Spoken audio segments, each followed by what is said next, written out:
Last year, I spoke to you all about a certain curse that befalls all enemies of the Million Flag Patriots. The consequence of defying the strongest patriot in the world. Why do you think that I tell my enemies that they will be deported? I have the power to do so. I am the leader of the strongest patriot group, not in Australia, no, but in the world. And the vanguard of the New World Order, the Million Flag fucking Patriots. My homies, my ninjas, honorable ladies. Dudes, don't we all just wish sometimes that this channel would be more known, like have more views and subscribers? Well, you probably don't give a shit, but I do. And gotta be honest, guys, like most of that has to do with my scheming and desire to milk you on Patreon. But aside from that, sometimes it also has to do with the content, dude. Sometimes it's the content that sings, and I want the song to be heard and echo across the mountains, dude. Today is one of those days where I do wish that my channel would be more popular for reasons other than monetary, and it has to do with the fact that this interview you're about to hear is pretty unique. In fact, the person I will be interviewing is the one you just saw, dude. It's Clancy Hansen, who is also the 5 Flag General, who is also Tom. We'll be talking to Tom, the man behind the mask, the motherfucking man behind the legend, motherfucker.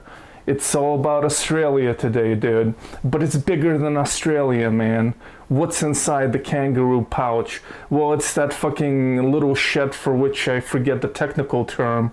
But there's something deeper there, dude. There's a lot of depth here. And what happened in Australia is that there was a growth in patriot movement. I mean, I guess in Australia there wasn't the same kind of patriotic fervor running throughout the country that exists in America and Russia, let's say. But there was something bubbling to the surface. There was unease in that country, and different patriotic groups started to emerge. These were right-wing groups, but there was something between like Tea Party and maybe skinheads or something like that. They were not exactly like the perfect equivalent of what was going on in America. And they had their own kind of names, like you know, the United Patriot Front, the Blue Crew. They almost had these like names out of like some musicals or some Star Wars sequels that weren't so good. I don't know, but there was a lot of excitement in the air, and seeing this kind of new energy and these new political movements bubbling up, our hero decided to fucking leap into that shit, to go balls deep, and he has created this mock patriot group, a satirical patriot group called the Million Flag Patriots, man. And it got very meta from there. He was, this wasn't some like Stephen Colbert shit. I mean, he really got deep into the fucking trenches there, deep into the fucking action, man. Because those aren't actually genuine Australian flags, and nor are those genuine UPF supporters. That so-called triple flag is a trademark of the Million Flag Patriots, which is a satirical group that describes itself as the most prestigious, unbashable and patrioty neo-patriot group in Australia. And he trolled them really hard, and it seems like this persona, this trolling, has taken over his life. And that's the interesting aspect of it, a kind of a unified search for identity, a search for action, a search for meaning that has united him with these patriots in a way. But it wasn't a harmonious relationship, because they did threaten to kill him. because they didn't like what he was doing. So that happened. And dude, now if you want to connect with Tom and really get personal with him, check out his Facebook page. I've linked it. Tom Tanuki, linked it in the fucking description in the pinned comment. Speaking of the pinned comment, and he Facebook and Instagram he has. That's right, fucking yeah. Okay. Speaking of the pinned comment, this interview is a little on the long side, motherfucker. On this channel, we go balls deep. We fucking leap in there. We go balls deep, and we talk about fucking anything. Everything, I mean, everything that's connected to the story we fucking cover. So check it out, you know, check out the pinned comment for the breakdown of the video. We do in the first part of the video, we talk about the Australian political culture and the tectonic shifts, the plates, the conflicts that made these patriot movements possible. We talk about Tom's life. We talk about his pet kangaroo named Sparky, who saved him from a pedophile plumber. Check it out, dude. It may or may not be in there, but it's fucking amazing. Everything is fucking amazing. So yeah, check out the pinned comment if you want the breakdown of the video and if you want to leap forward. Maybe you're a kind of a cuck who's not ready for the full kind of knowledge of Australia. Maybe you're that type of a cuck, but that's okay, man. It's okay. The one group who's not going to be jumping around this interview, who doesn't need the pinned comment for the video breakdown, that group is the ladies, man. It's the ladies. You ladies are in luck. You will feel blessed to have the XX chromosome right there for this interview. My ladies, listen, this is what you like. You like mangled speech. You like it when I not only have a retarded Russian accent, but also I just fucking miss words when I speak and just violate grammar beyond just the flaws of pronunciation. It's very hot. It's very hot. You're fucking hot and bothered already, but on top of that, there's gonna be fucking Tom with his Australian tongue. It's very weird. It sounds kind of goofy. Very hard. Very, very hot. We like that. We like that friction. We like that friction with the tension with pronunciation, how the words sound. We know what's on the forecast already. It's gonna be precipitation, fucking 100%. All right, guys, we're seeing the glorious triple there behind Tom. And this is what this video is all about. This is a really kind of a unique story and something you probably have never heard before. I mean, I've never heard anything before. It's a story of a fake patriots group in Australia that, let's say for dramatic tabloid purposes, almost ruined your life. All right, can we? Let's say that. Yeah, almost. I conquered in the end, but yeah. Yeah, it's just one of those things that just kind of gets out of control, like maybe like a addiction to Japanese porn or something like that. But I have no first-hand knowledge of something like that. Suddenly you're buying an octopus, yeah.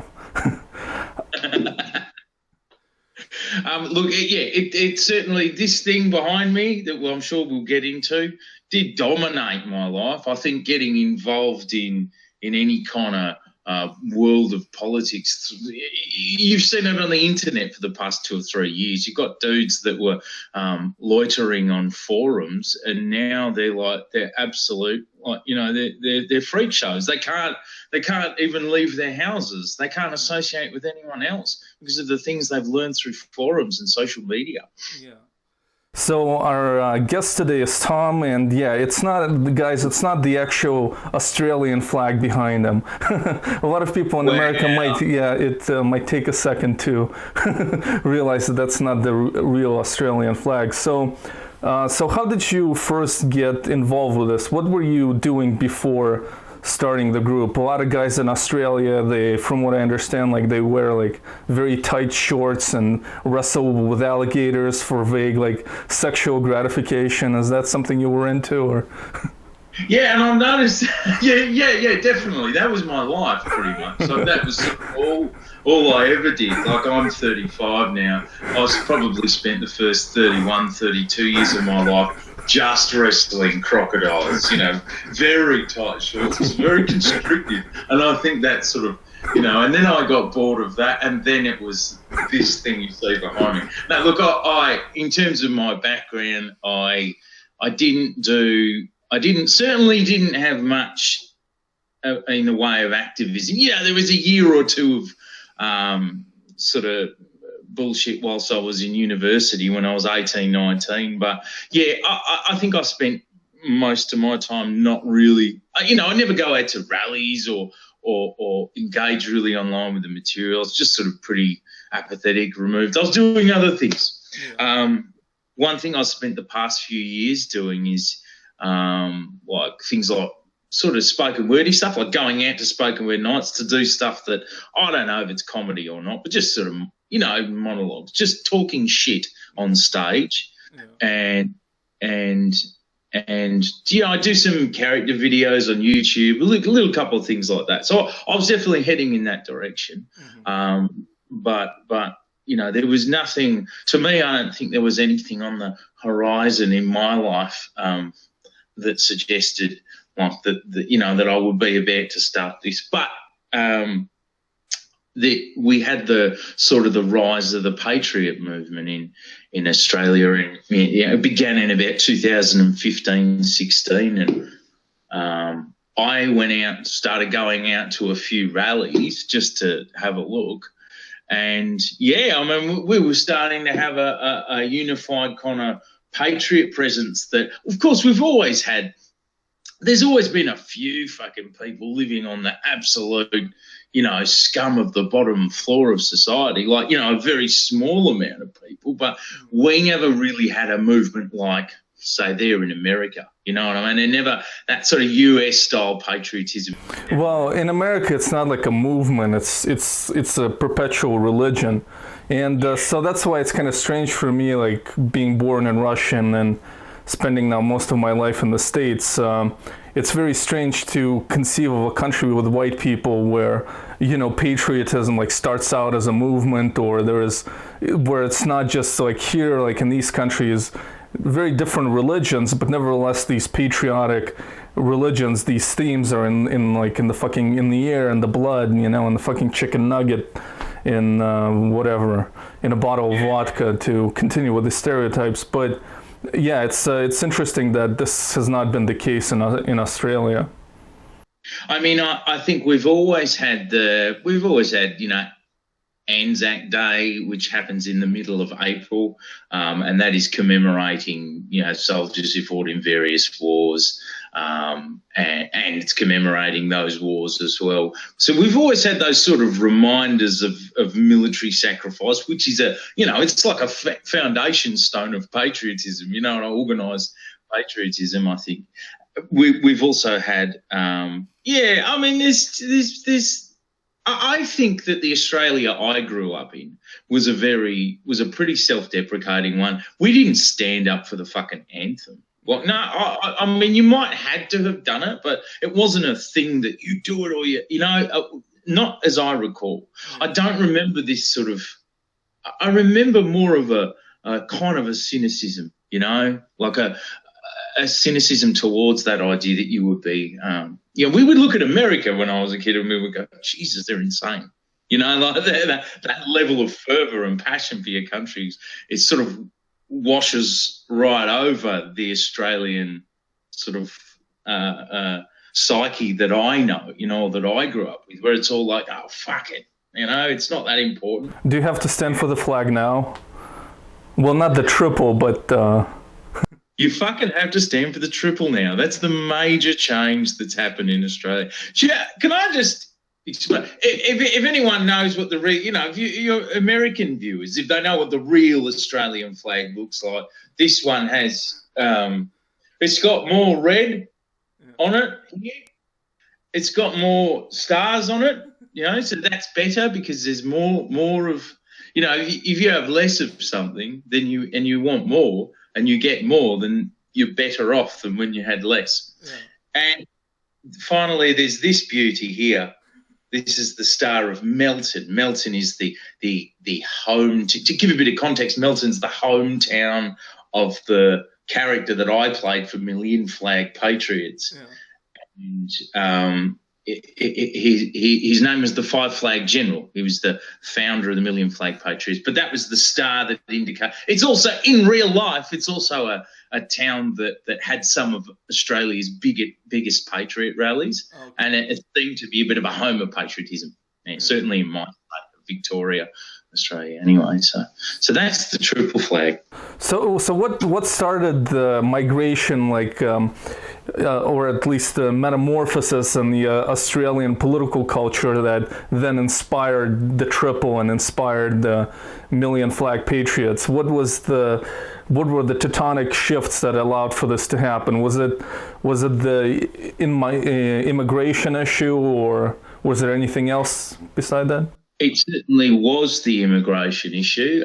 Australia, in terms of background, has had a much more right-wing approach, I think, to immigration issues and what have you than even you guys in America. You know, Donald Trump campaigned on a platform of building a wall, but what we've been doing for many years now is taking our refugees who all need to come in via boats, because Australia is a very big island, and we've always locked them up overseas in other countries or other islands, internment camps, effectively. So we've placed them indefinitely in concentration camps.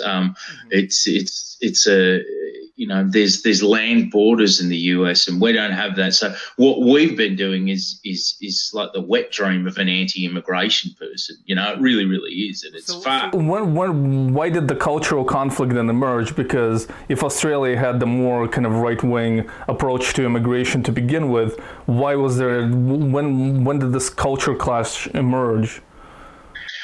Well, I think it was, my personal opinion is that it was in response to, or, you know, it was because of the excellent job that anti-Islam organisations online did of signal boosting that anti-Islamic rhetoric that sort of really became tied in with the Patriot movement over in America. I think that throughout the, you know, sort of 2010 and thereafter, that message became so powerfully signal boosted through Facebook and Twitter and what have you, that it's signal boosted right the fuck over here.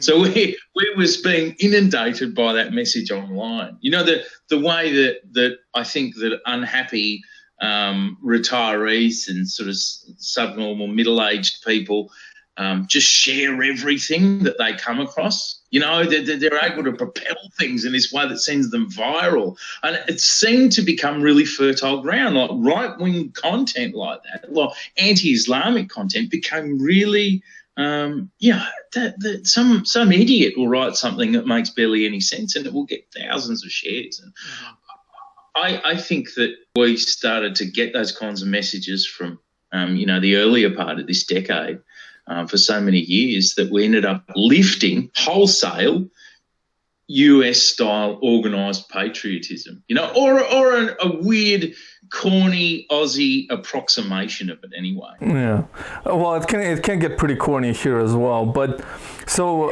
essentially, so kind of the theme is that, you know, there is this onslaught of immigrants and there is this threat of Islam, and this kind of creates Fortress Australia that needs to defend itself to make Australia great again. Is that it? Yeah. I think there's also there's an undercurrent of cultural envy in Australia as well. Like, we haven't really ever. I feel like they wanted to be part of the broader global anti-Islam thing, or, you know, how it was going on in the US. We haven't really had the major terrorist attacks. You know what I mean? We haven't ever hadn't happened. Hasn't really been anything for Australian far right people or whatever, anti-Islam organisations to even capitalise off locally. Yeah. There's been a couple of nutters who've held things up and what have you, but, you know, you look at their background and they're more of a nutter than an Islamic extremist or anything like that. You know, like, we haven't had that, but these people would like to have had that. That I think they would have. And particularly when they're being inundated on fucking Facebook every day with like 80, memes, videos from various assholes in America, talking about how Sharia law's creeping and it was going to be taking Kansas, yeah. Yeah, it's an addictive message because it's like you're in a war, you have to be ready. Yeah, it's like what is that? Dungeons and Dragons. It's a perpetual, but it's kind of like this way with the NRA here, where you buy a gun and then you're gonna guard that fucking gun from Obama, who's never gonna come from it. And you're just like, you're just a revolutionary hero just by being a fat diabetic with a gun.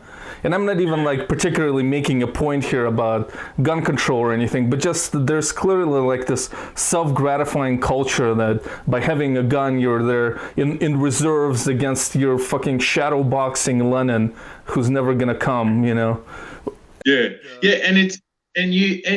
I think that it's boring to just go to work and then go to the supermarket every day and buy chops and cook them and just to be, I think that doesn't, and to sit on your phone on Facebook all day, it's not exciting.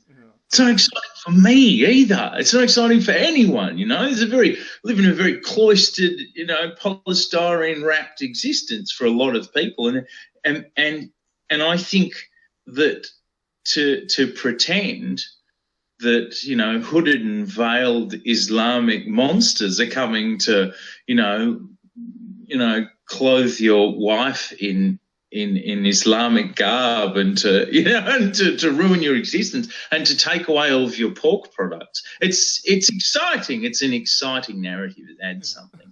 So I think with the constant signal boosting, the constant feed of Facebook and Twitter and what have you, and the general broader current climate, supported by the mainstream media and what have you, that we're all about to be, you'll be attacked any day now by terrorists and what have you.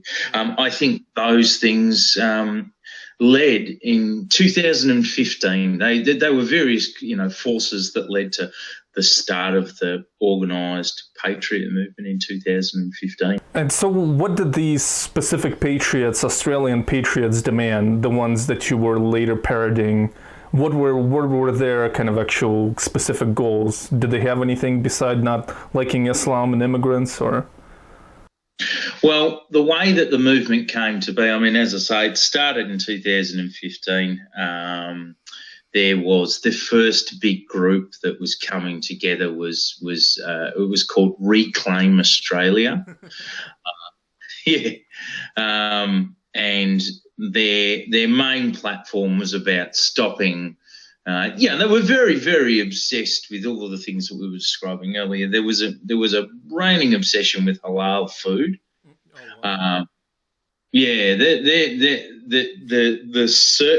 The discovery of a product that says in little writing on the back that it is halal.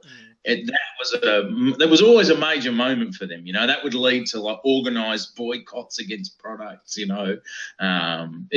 lead them to messaging and threatening to rape and kill the people that sell that product by the thousands. Yeah. Never heard anything about halal in America. Haven't you? No, never. I'm so interested in the movement there and, what the differences might be. I've always thought one day I'd love to figure out more about it. But no, I thought we might have got that from America. But no, okay. That's interesting. So, so there was an obsession with halal products because, and I guess because that's, part of that was like a hidden part of a broader cultural agenda to eradicate Australian culture. And to replace it with political correctness and Sharia. So we had the halal thing. There were, there's been a big obsession over people wearing hijabs or burqas or what have you, and how come you can wear that into a bank, but you can't wear a helmet You know, you can't wear that was a huge obsession. There were various different ideas related to Islam that they were obsessed with. And I guess as well, you know, that they started to talk about the leftists, the cultural Marxists, as being the vanguard of people who, through political correctness, through upholding the PC culture, we're going to unwittingly allow for Sharia to creep in and take us all over. Okay, and so how large were these groups, and how much, like, what percentage of Australians can you say, like, they represented up to today, to the extent that, you know, like, what, were they always marginal, or were they close to mainstream? Whilst there had been marginal groups and what have you, which were very, very small before 2015, when Reclaim Australia started to organise together, Reclaim Australia saw the largest rallies. There was one in a town called Bendigo here in Victoria in Australia that had well over. This isn't huge, mind you, but they had by many people's standards, but they had well over 1,000 people attend there. I think many more, and there were many rallies around Australia at that time that were having lots of people attend them in real life. And you could see online that there was a much broader acceptance of this new movement coming about, supported by media sources who were, describing the organisation of Reclaim Australia as concerned mums and dads. Mm-hmm. You know, that really humanises a movement, because they were just worried about, they were worried about their culture being taken away from them. That was the line, and that was really supported by certain media outlets. So you had a lot of people at the start there in 2015. And I think what you saw, and you do tend to see this in any, you saw this with the movement of the alt-right through to the alt-right, with, you're flowering to avert white supremacist groups on the streets. People lose interest in the more mainstream movements as they start to get a taste for being part of it. And so it was that Reclaim Australia was largely replaced as a real-life presence by a newer group called United Patriots Front, and I think that was late 2015 or early 2016. The fractures started happening between different groups by that stage, because, of course, this whole individualist politics of everyone recording Facebook videos and ranting about Sharia and, leftists and cultural Marxism, yelling about it into a video, led to those video patriots clashing with each other. And those clashes eventually led to a new group, United Patriots Front, which was more amenable to the presence of neo-Nazis in their group. You'd start to see the little SS symbols peeking out of the necks a little bit. That cheeky little, and then, when the shirt slides back and you get the little swastika there, you know the feeling. that started happening more often, like when you look at the live footage of their rallies. Yeah. Makes necking difficult for a girl if she was not informed beforehand. It's like, what the fuck? Oh, it's a swastika here. Maybe there's an illicit appeal to it. I don't know. It's not. I haven't had the experience before. I've never dated a neo-Nazi. I wouldn't know. Baby, it's just a Buddhist symbol. Oh yeah, that old thing. Yeah. So you had a climate of I guess the big things that as we moved into 2016, the groups were getting, fights were starting to happen as an Antifa response started to occur, and it was getting bigger. There was a big rally in Melton where. There was quite a few fights that occurred. Like there was a bigger anti-fascist. It's in black bloc, I mean to say, masked kids coming out to smack the Nazis or the Patriots or whatever into the face. That started to rise, So that started to. But these groups would probably be like younger oriented, probably like these patriot groups that you're describing now, than the earlier wave, or it doesn't sound like this is like mom and pop type group anymore.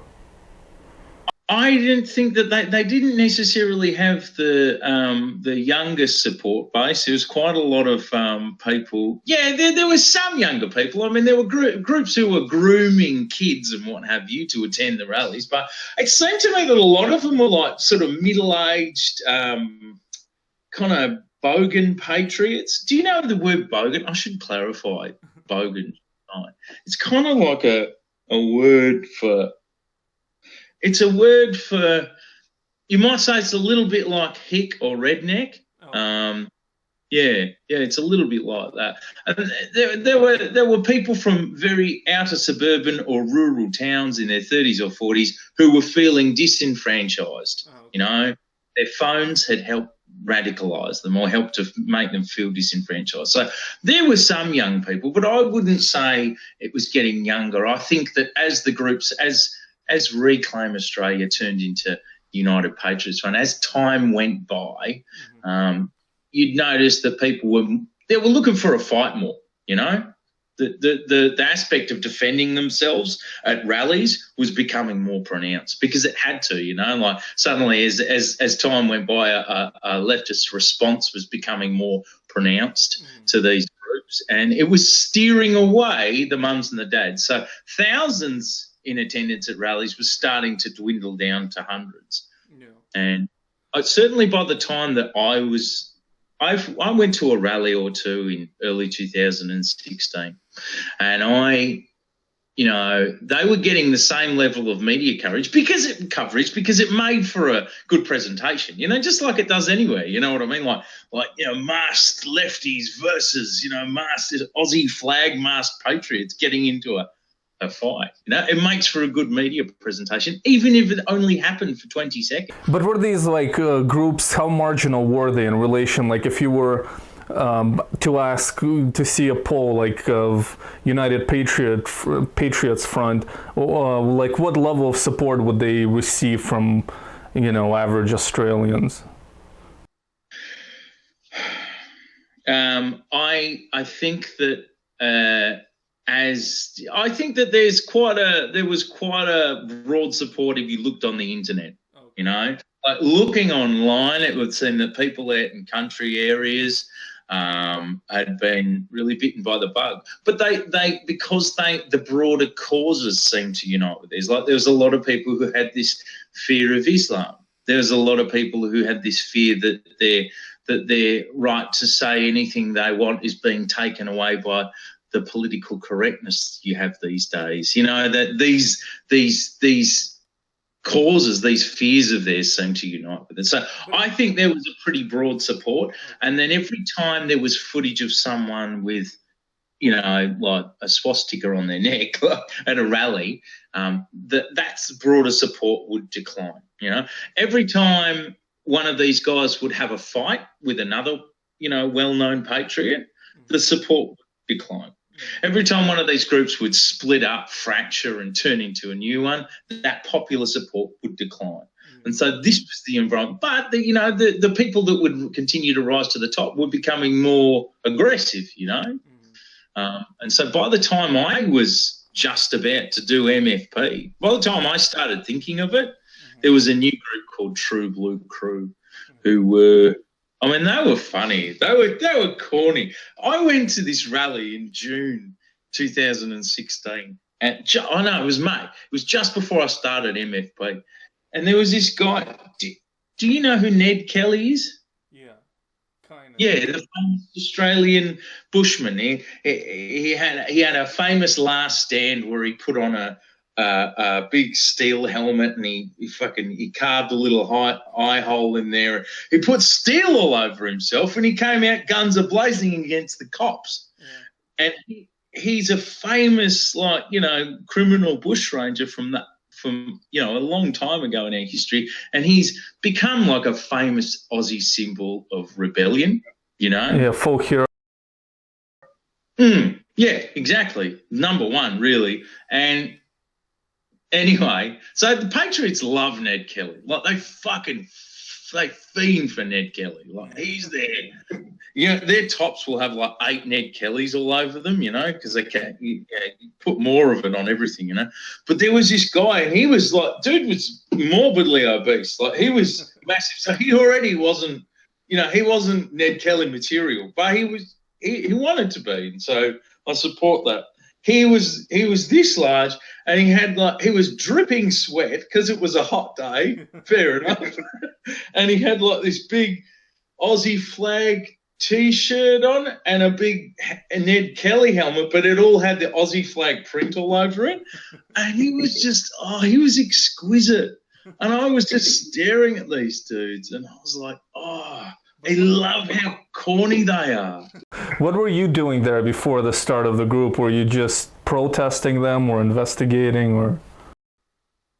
Well, I've been doing the really useless and annoying stuff. When you sort of discover about these people and start to focus more on it, you get into a comment section on Facebook and you'll start having an argument, going, that's not true, and, debating facts and linking things with these people, and they're going, calling me a traitor to Australia.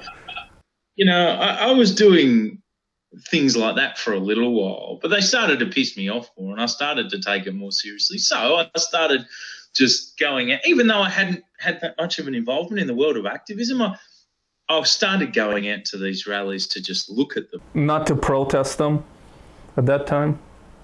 Yeah, to protest them, I guess, yeah. But more to scope out the world as well, I wanted to see them. I remember wanting to see them in real life, to stand there and look at these groups and see what their kind of presentation was and sort of understand them. Because I was finding them really funny, like the Ned Kelly guy from before, you know what I mean? I think patriots are funny, like they're a gold mine of comic material, they really are. They make me laugh with their physical presentation. Well, yeah, it does sound like some sort of well, in this case, like it's explicit cosplay with the guy you're describing, but it does seem like people are finding these adventurous lives in these small groups, and there's just an absurdity to it. Yeah, absolutely. It's funny to look at. I remember there's a group up in Sydney where there were these 2 dudes that would dress up in full Spartan cosplay, and they'd have the whole spears and what have you, and the helmets, the shields, everything, and they'd come out at the rally and they'd just stand there. And I was always. It always made me laugh. Why were they doing that? People that would come out dressed as the St. George, the cross, kind of like an English crusading knight. You bought that shit from a costume store online, Well, in America, they dress up the Tea Party groups. I mean, they just dress up like the Founding Fathers, or that's the. I love that. It's amazing, But I think when you and I were talking a little while ago, you said to me that, maybe taking the piss out of these, but, mocking these people or satirising them was it's all been done before, over there, over in America, maybe in Russia as well. But in Australia, this shit was pretty new, it was new and it was weird. I talked about a cynical sort of Australian psyche that I knew about, So it was weird to me to see suddenly these people in these ridiculous costumes with 80 Australian flags all over them, who took themselves so seriously, who thought they were in a war against Islamic extremists and PC loving snowflake leftists and the way that they were conducting that war was by coming out, with placards and flags to just go fucking Aussie, Aussie, Aussie, oi, oi, oi, at a rally. It's just a funny narrative to me. So that was the climate in which I started the Million Flag Patriots. Yeah, and so how did you, when you had the idea to create this parody group, did you just get together with friends to start it? Because that would be kind of an awkward thing to just start on your own, or... Yeah, it was an awkward thing to start on my own, but I did start it on my own. Yeah, What the far right, because all of Million Flag Patriots relied on interaction with the far right. But without a thriving far right presence online and in real life, there'd have been no fucking point doing MFP, you know. But I did just, you know, I decided that I would start up the group but I needed it to be called a group. The truth is 90% of MFP was me being in my living room doing cosplay and being a fucking a smart ass, you know, like being, you know, sarcastic and annoying actual patriots. I'm the 5 Flag General. They call me that because I've whisked 1, 2, 3, 4, and fucking 5. I'm always wearing 5 flags minimum. And I must say, there's been a ton of people. There were a ton of amazing people who helped me out, you know, so many times. Like, there were amazingly legendary people who helped me do so many things. You know, you may have seen videos where I go out in real life, you know. We eventually started doing actual rally presentations. We'd counter people at rallies and such, you know. So I couldn't have done that all on my own. But what I'm saying is it wasn't actually a group. And that's what the far right never seem to understand. Yeah. They talk about they point out other people that they'd see with me at rallies and they go, oh, that's the number 2 of the Million Flag Patriots, you know. Or like I see some of them talking about a structure for the group. I'm like, shut up, you idiots. Like, this is me having a laugh and contacting other people, whether they be my mates or activists, and going, come on, let's go out and do this shit. This will be hilarious, you know. Yeah. That's what MFP was. And look, I just went out and I spent about $100 on buying heaps of cheap $4 Australian flags. Yeah. I came home and I started putting them all on, and then I just started filming myself doing it. That's how it started. So what were your theses? What was the name of your character? Yeah, okay. So my character's name is his title really was the 5 Flag General. He's the national president of the Million Flag Patriots. Actually, it was the 1,000 Flag Patriots at the start of it. It was only 1,000, but we became so patriotic that we actually upgraded to Million Flag Patriots. And it's on hiatus now. We'll cover that later. But it may one day level up even further. You know, if it ever needs to come back, I wouldn't exclude the idea of it becoming a Billion Flag Patriot. So just you know, don't discount that. Anyway, so the 5 Flag General is he resides in Melton at 186 High Street, Melton, right on the main strip of that most beautiful of Australian towns. And he is the owner and the purveyor of flags, like bulk flags. He runs a store called Triple Flag Flags. Yeah. And he'd always been a flag salesman. And as the story went, that as the Patriot movement had started to gain steam and to get bigger, he'd started attending the rallies as well. And actually he was the guy who was supplying them with all of their Australian flags. Yeah. And he was the only one who was doing any bashing of leftists, you know, because that's the source, you know what I mean? That's what really determines your patriotism. Like, how many leftists have you bashed? Yeah. Do you know what I mean? Like, have you got in there and fucking smacked the leftists in the face, you know? And he had done all of it. He was the biggest basher of any patriot in Australia.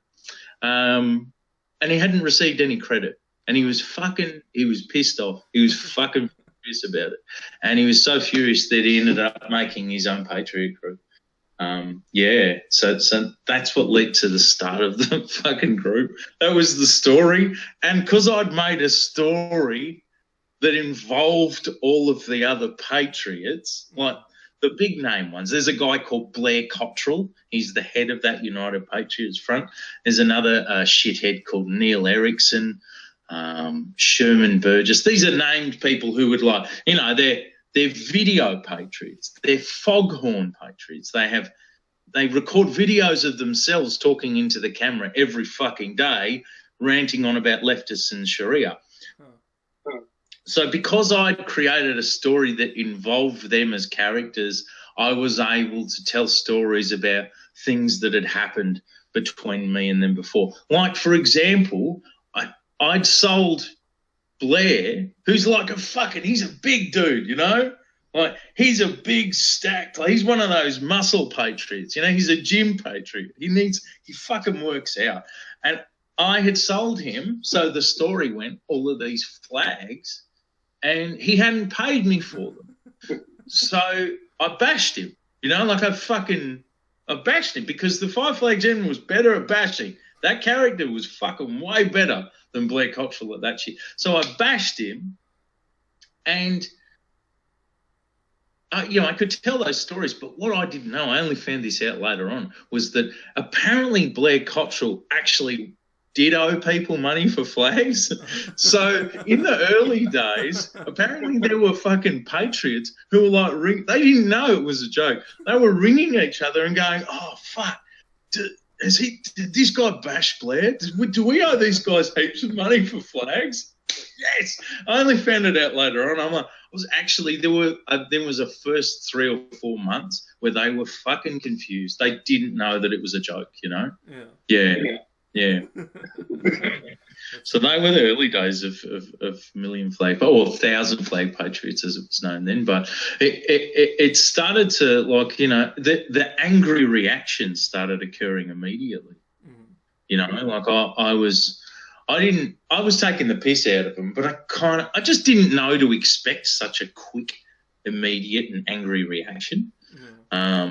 And it was all threats, you know. It came back from them in the form of threats. This is what they do, you know, like particularly like, you know, those sort of patriots who are like pride themselves on their ability to bash back and, you know, to protect their country by fighting. And that was really the flavour of what patriotism was turning into. They were threatening me, but the Five Flag General as a character, he always wrote in caps, and he was extremely good at bashing.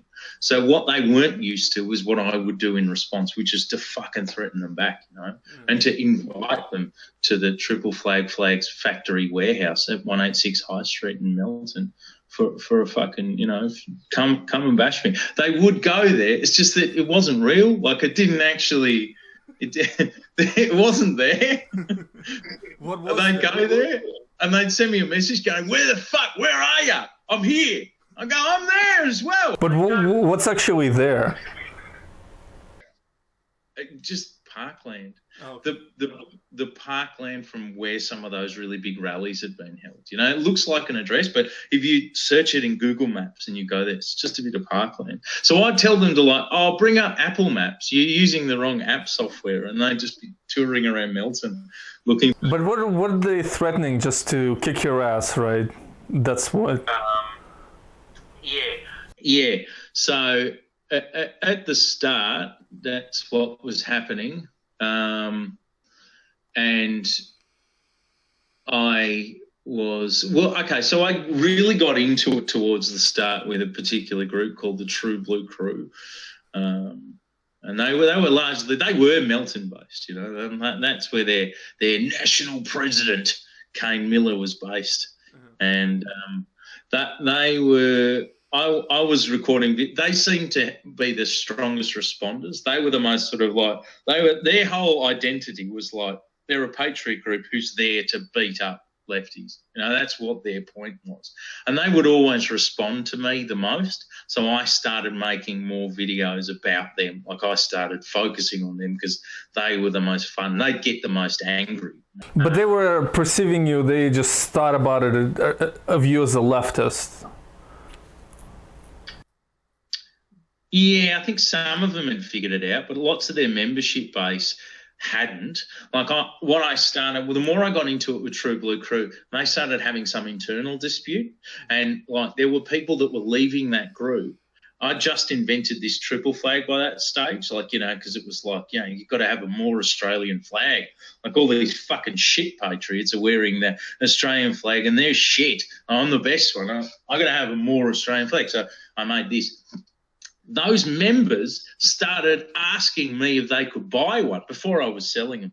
They started asking me if I could buy one. And I was fucking confused. I had this one night I was just driving back home from somewhere, and I started getting all these messages from the same dudes that had been threatening to fucking bash me and whatever 2 weeks ago. And suddenly they're going, can I have one of your triple flags? I'm like, what? So I remember I pulled over and I go to them, what? Why do you want one? And they're like, oh, because I want to take it to a rally and walk through the True Blue crew with it so I can fucking piss them off and get into a fight with them. And I'm like, what the fuck?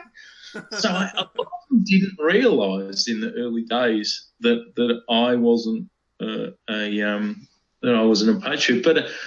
But as they started to like you know, they were having some internal dispute, and some of them told me some information about the TBC, True Blue Crew's finances. So I put them into a video. I put, you know, it was still just me being a smart ass, but I did tell the truth about their finances because they were making a lot of money from membership fees from all their members. So I put all that info into a video, and their president was like, that night he was kicking down the doors of their members trying to get them because of what they told me, and they had to call the police who came over to stop this guy. And this was 2 months into my little smart ass, my satire patriot thing, and I realised like, this is a lot more intense than I thought that this was. But the original reason they were like so pissed off with this group, with you, was that you were specifically mentioning their leaders. Is that it? Definitely. And I was making up stories, even though it was to me it was clearly comedy. I was mentioning their members, I was mentioning their groups and how I'd beaten up their president, and that to them, because it's also really hyper-masculine shit, you know? So to those patriot groups, the worst thing you can do is beat them up. You know, that in their mind, that's worse than anything you can say or what have you. So me telling stories about how I already had beaten up their leaders was powerfully annoying to them. So that was the context in which they started. But look, 2 to 3 months in, it wasn't long after that, I had a call from some lefty activist I knew who had a visit from patriot to their house, an ex-patriot rather. They just formed a friendship with this person and they've been drinking. So they gave me a call and they said, oh, they're plotting to kill us. I know. This guy was telling me they're plotting to kill us. We have to call the cops. Oh, well, you know, like, should we call the cops, you know? Or just asking me, like, what should we do? And I'm like, what do you mean they're trying to kill? What? Who? What?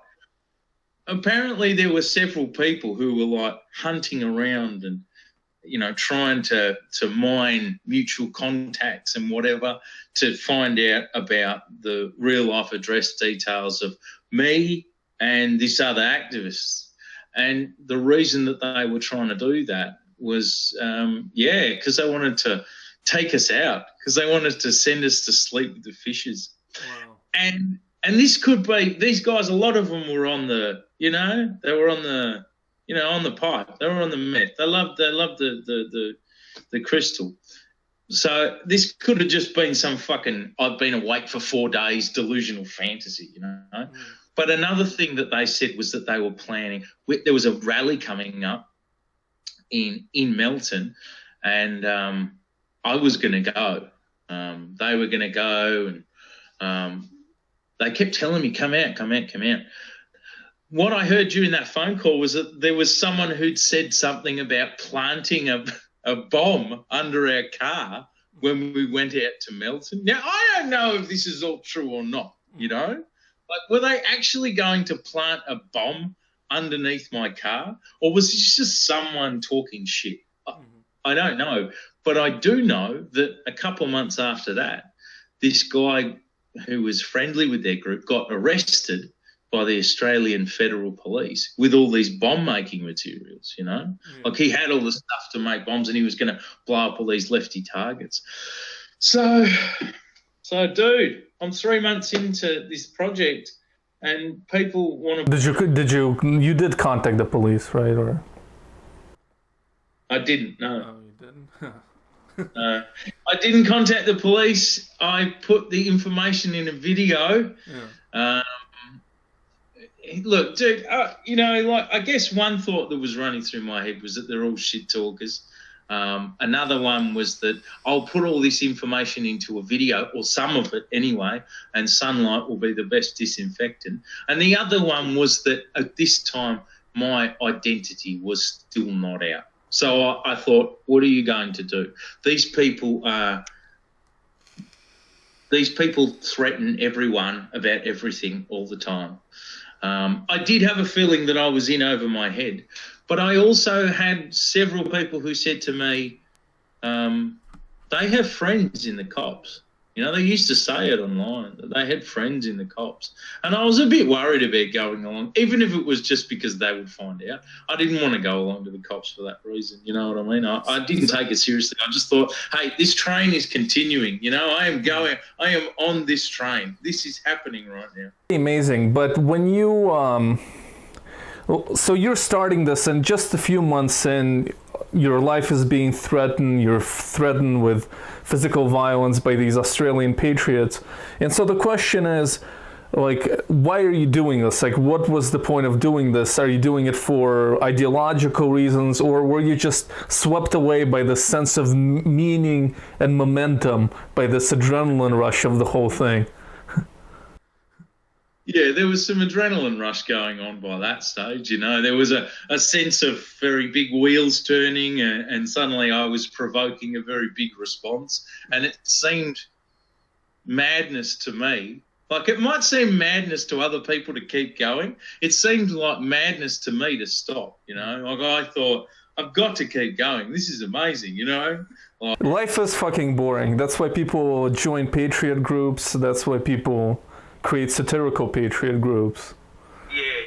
Yeah, absolutely. And I must say, like, one of my big aims all along with MFP was to create a group that I would make it get bigger, and it would either survive or die based on all the same things that the real actual Patriot groups did. So, the flags, the face masks, going out to rallies,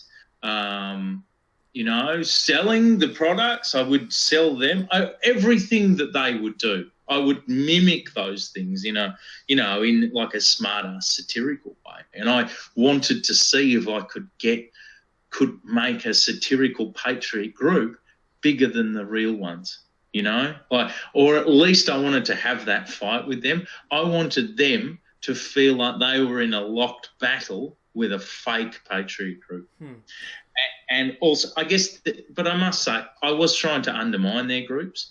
Like I said to you before, it was all really hyper-masculine and they were always up for a fight and what have you. A lot of what I was doing with MFP was intended to undermine that, because, you know, if your most important thing is that you'll never lose in a fight and you fucking fight any fucking lefty, and someone comes along saying that they're stronger than you and they can fight more than you, it would undermine them. It frustrated them and it undermined them. Yeah. And I guess also, so that was another reason I was doing all this. And I think the other one is that, like, I was trying to make a response to all this stuff to racism and the rise of patriotism that wasn't preachy. It wasn't political, you know. It was cultural. Like, it's me being a fucking smartass, you know. It was something you could have a laugh at. I don't think that a lot of what the organised left groups, you know, I don't want to whinge about what everyone else does, but I thought it was a problem. I thought they were a problem to be dealt with, but I didn't want to deal with it by, you know, standing there holding placards and going, no Trump, no KKK, no fascism. You know, it's not really a thing that it's not my flavour, you know. It doesn't motivate me. Yeah. It's not a thing I can get into.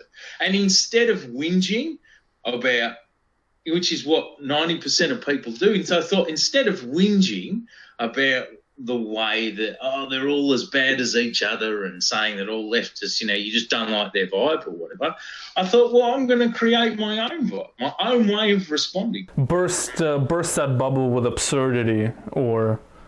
Yeah, for sure. So where did this go from there? Did the threats escalate? Did your activities escalate? Or...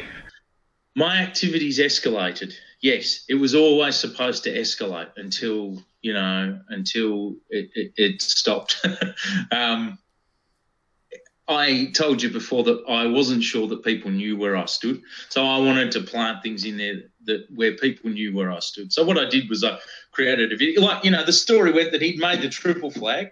Mm-hmm. Okay, it was about 4 or 5 months in. He'd created the triple flag, the 5-flag general. And I'd started to sell the triple flags online. They fucking hated that. But he was a flag salesman, you know, so he needed to get rid of the old flag.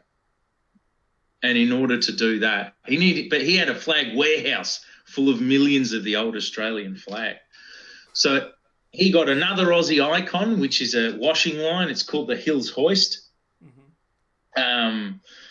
And it's like one of those backyard washing lines that spins around. Yeah, I don't know what you call them there, but and I hung up 20 Australian flags to the clothesline, and I covered them all in petrol. Actually, petrol didn't work. I tried Zippo and then petrol, and Firewater was the best, actually, FYI. And I covered them all in Firewater. Couple of mates, and used a rag, like a burning stick wrapped with an Australian flag on the end of it. Used that to set them all alight. The idea is that he was getting rid of them 20 at a time, you know, to speed up the process of getting rid of millions of flags.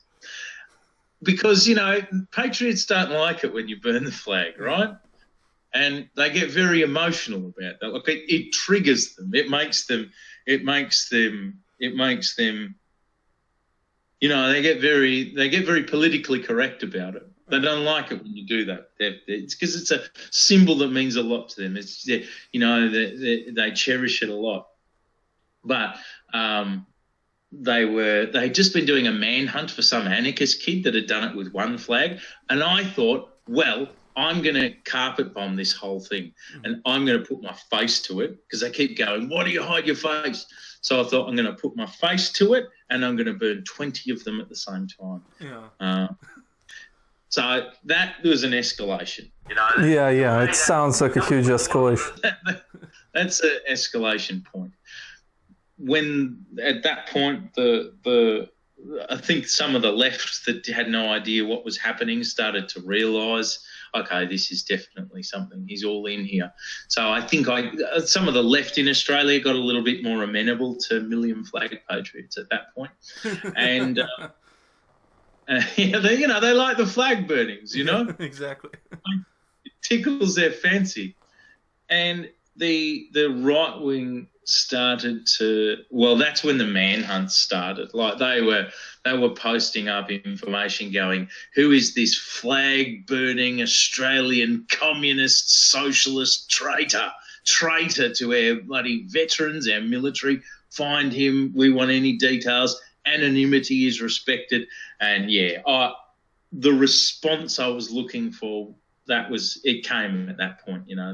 That's when they started to get really unhappy about Million Flag Patriots. And I guess it stared me in the face, like I'm like, whoa, they're really angry about this. Maybe if you just burned 2 flags or something, you went overboard. That's a fair point, you know. I mean, how many is okay now? See that?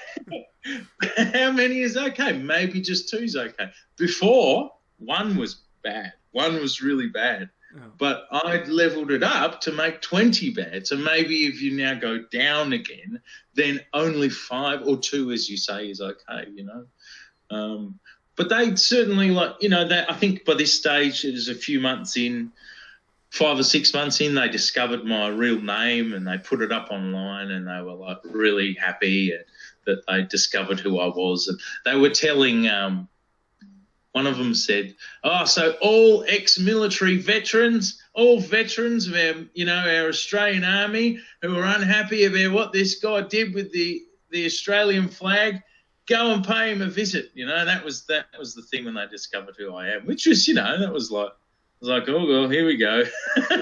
but yeah, no one did pay me a visit in the end. Like that never happened, and I just continued. I did a second video in which the Five Flag General was pissed off that that everyone was unhappy that he'd been getting rid of the old Australian flag. So I did a second video in which he got rid of the flags through any other means. Like I was eating them, stabbing them, running them over in a car. That was thoroughly ridiculous. It's probably my favourite MFP video, that one. Members of the True Blue crew said that I should be deported. I dedicate knife throwing and various other knife-related methods to the True Blue crew. Salute. Tens of thousands of frothing at the mouth corner patriots across Australia recommended things like I be eaten to death by crabs. Literally, that's what someone said. When are you cunts going to get it into your fucking head that I cannot be harmed or killed? Do you dedicate car-related flag disposal methods? And so on and so forth. So it continued, you know. This went on for several months. And I think it came to the point where my real-life presence at rallies, I was turning it up. Because eventually you get a little tired of just mimicking a patriot. Like it's one thing where we can all sit here and go, how stupid are patriots. They're so stupid. I'm going to pretend to be one and laugh at them. Well, you were doing more than that, to be fair, but... Yeah, but I got bored of just being...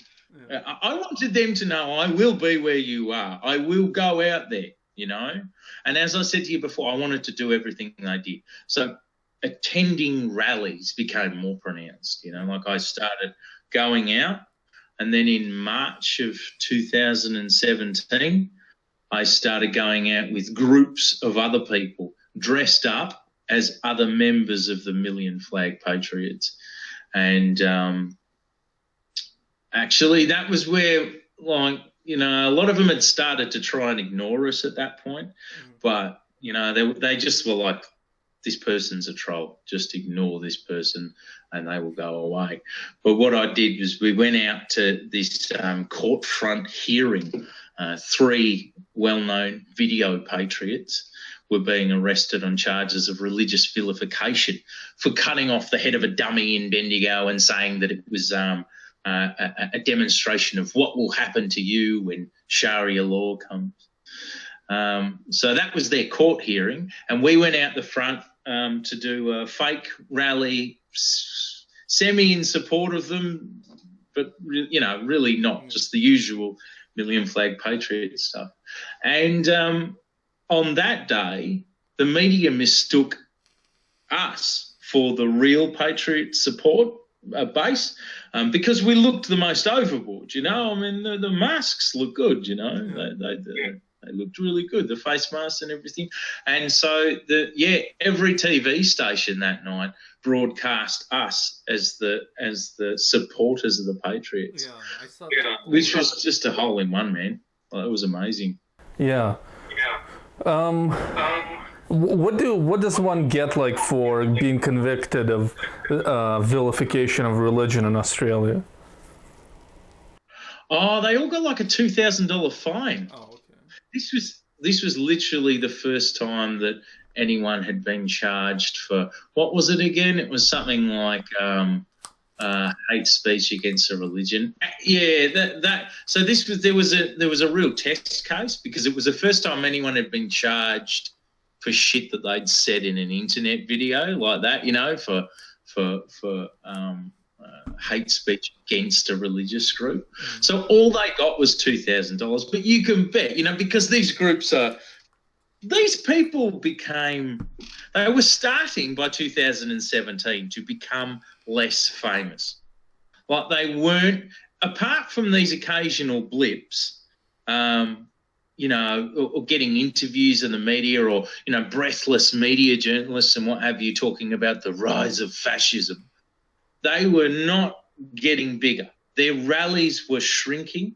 They were only getting 50 people tops at most of their rallies in real life, often less. Actually, I did the world's first fake far right wing rally, and I got more people. I got about 40, 45 people, I think.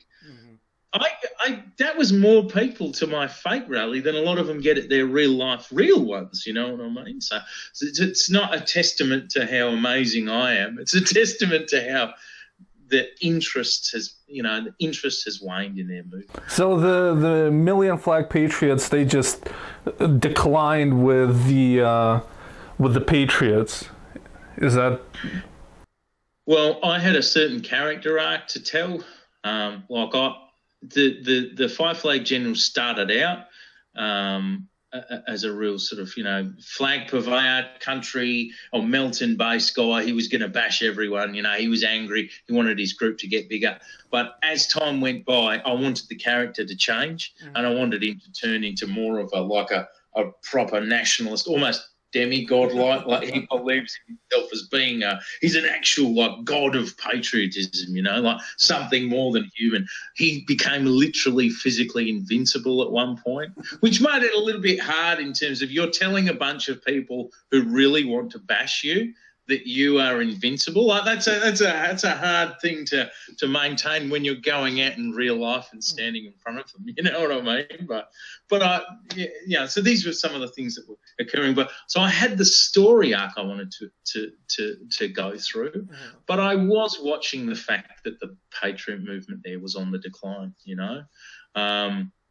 I noticed as well I think it was the last time that we attended a rally, it seemed to me that the Patriot movement or the surrounding skinheads or boneheads like the neo-Nazis had changed their way that they were suddenly patrolling the blocks surrounding it. And the people I went to this counter MFP demonstration thing with, we all agreed that it was probably because they were trying to stop us. And so it was making it pretty hard to get out there. And, we were going there to record a film, have a laugh and take the piss out of them.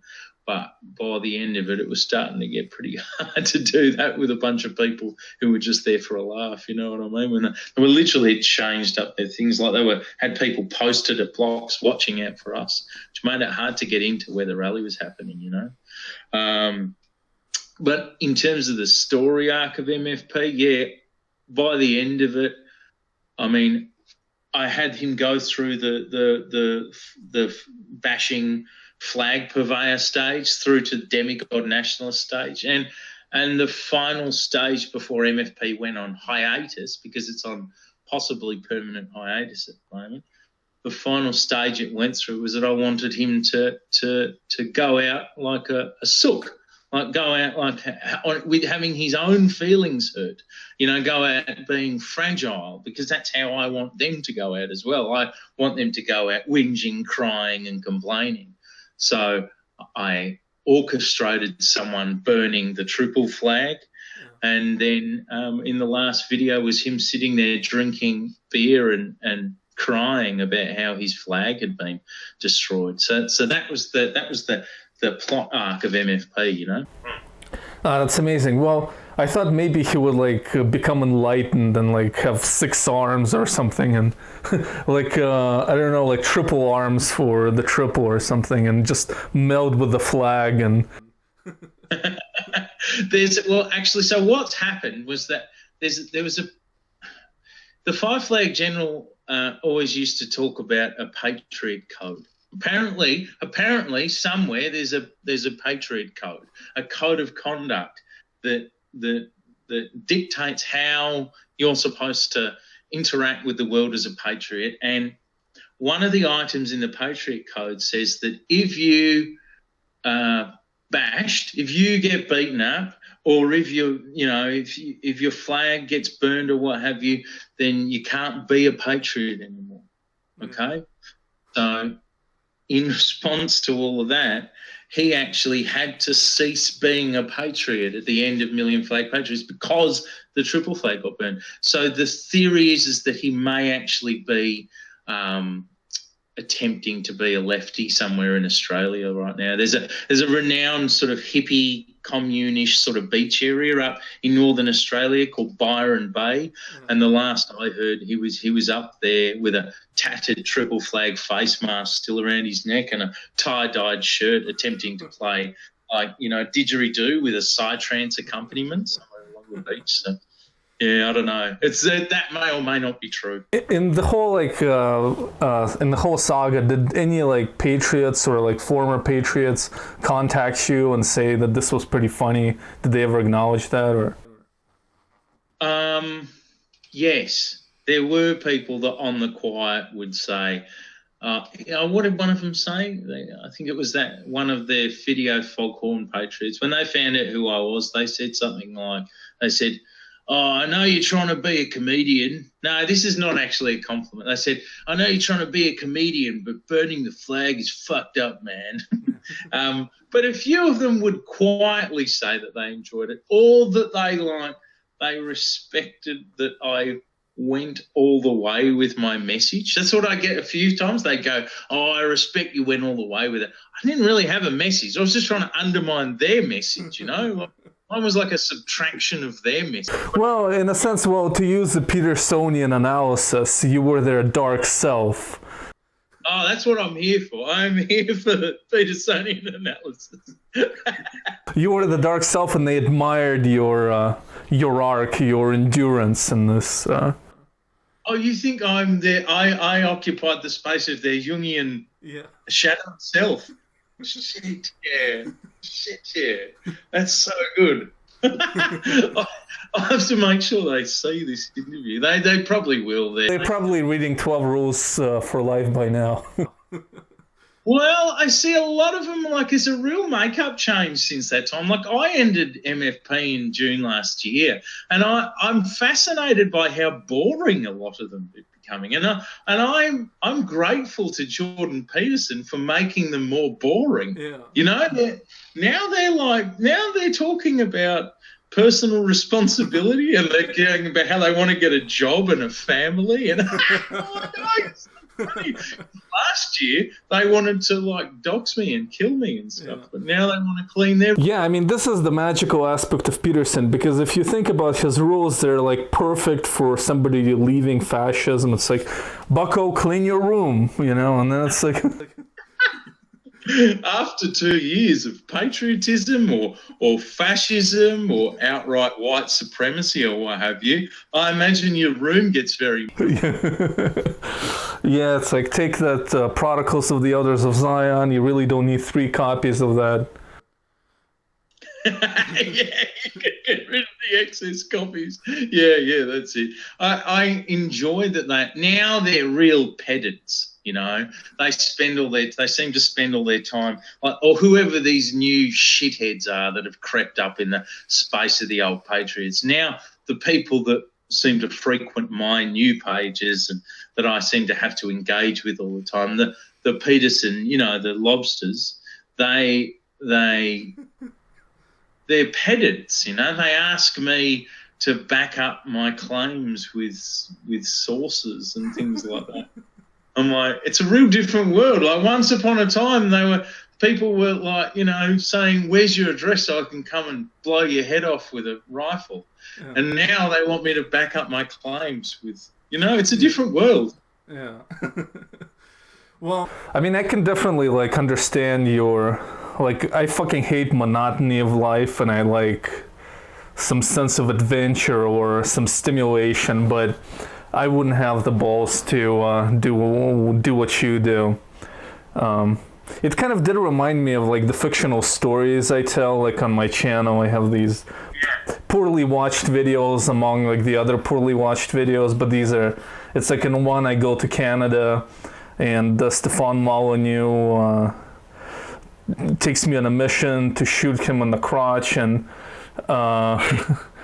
this one, yeah. yeah, but it's like so reminiscent of what you did, but in this case it like had this like real life energy around it, you know, and that's a really amazing story.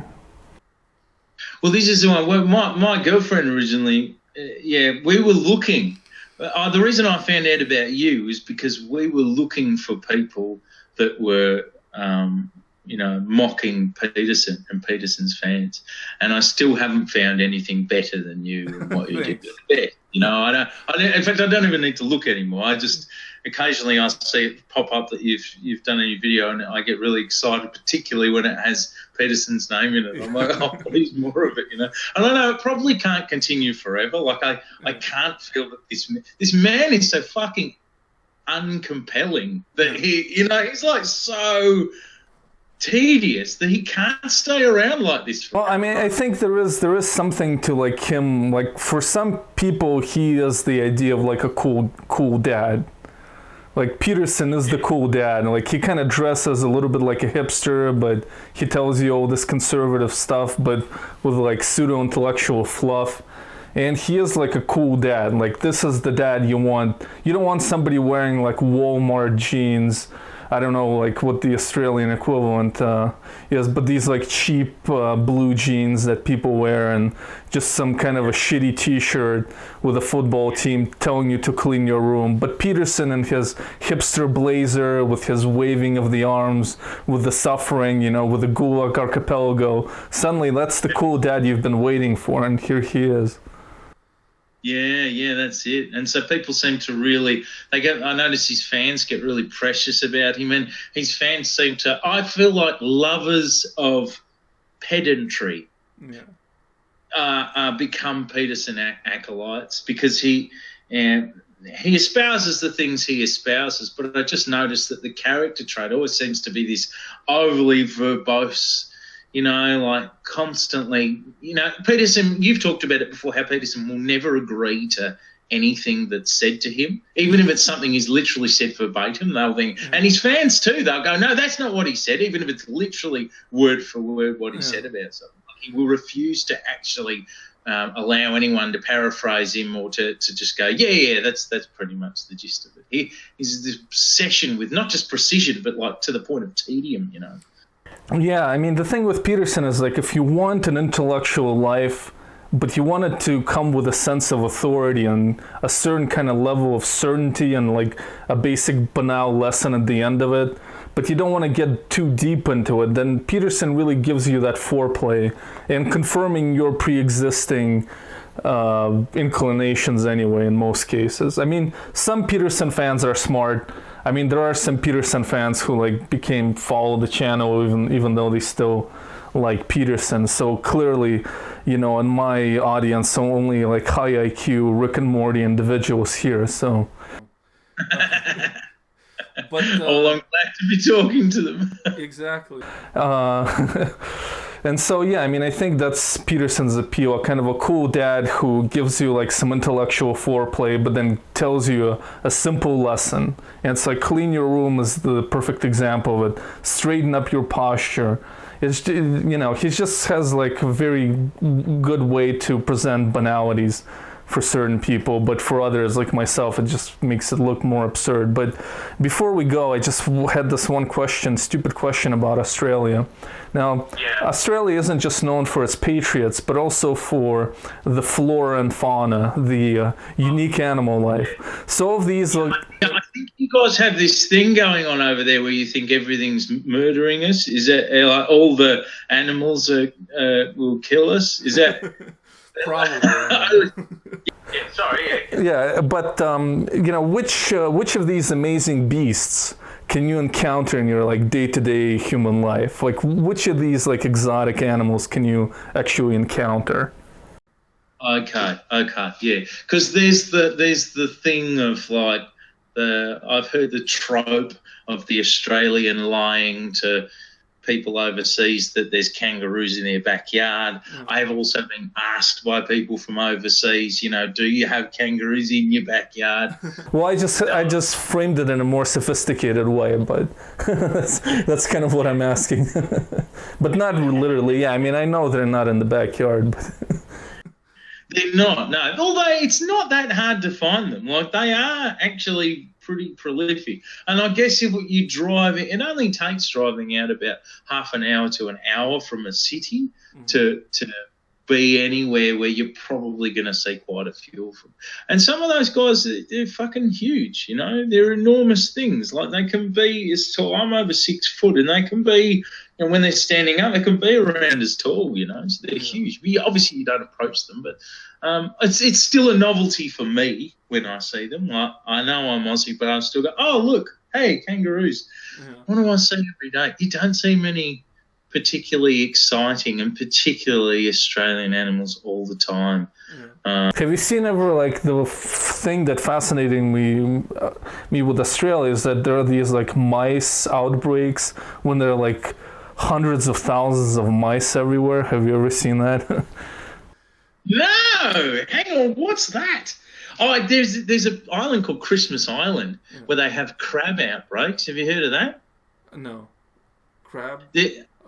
Crab outbreaks, yeah. Oh, okay. And not amongst the denizens of the island, the human denizens of the island, but rather it's an actual fauna thing. So they're called Christmas crabs because they're bright red. And once a year they sort of migrate across this island. You must look it up. And there's this, in fact, it's fucking terrifying, frankly. I would never want to be amongst this thing because every surface, cars, buildings and what have you, get covered like from thick with these bright red crabs that are going from one side of the island to the other. So that's the thing I know. Mice ones, that'd be fucking awful, man. I hope that doesn't. I hope I'm not part of that anytime. Now, from what I understand, what happened is that there are no natural predators for them because they're not native species. And sometimes there's just these weird outbreaks, and they're literally, the footage they showed is just, but this would be in like rural area in the farms, and there are just hundreds of thousands of these mice, like roaches, just everywhere.